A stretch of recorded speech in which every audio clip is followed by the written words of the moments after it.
Hi, how you doing?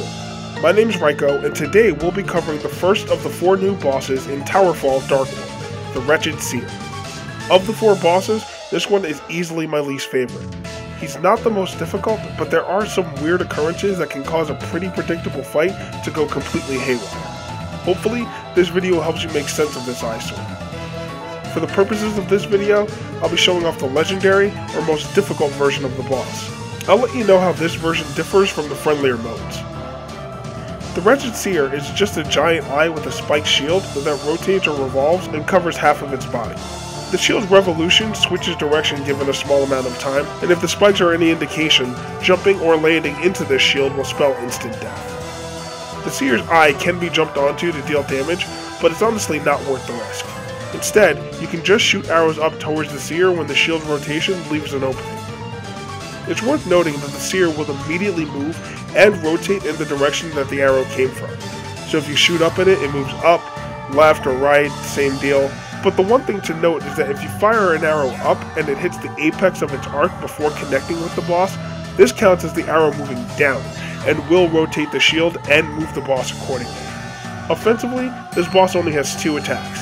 It spits out floating eyes, and when it gets to half life, it starts firing lasers. The eyes will kill you on contact, but they can be killed in 3 ways.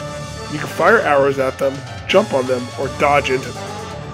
Of the 3, dodging is probably your safest option.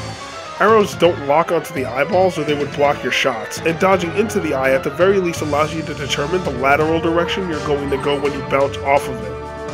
The boss's laser can have up to 3 beams based on the difficulty you choose, and will sweep the stage in a 90-degree angle corresponding with the rotation of the boss's shield.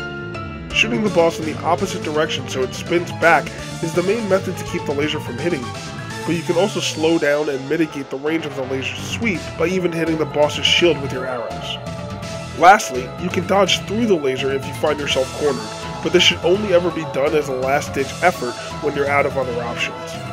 For what it's worth, you do feel pretty cool when you manage to save an otherwise doomed run with a clutch dodge.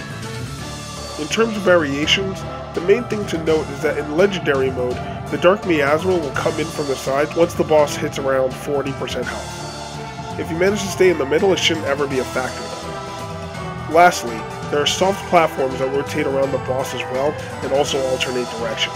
I didn't really mention them because they're not typically useful and mainly serve to just block your arrows from falling back down, so screw them. Anyway, I hope this helps. When I finish the next boss, Lady Abigail, I'll upload a video just like this one. Thanks for watching.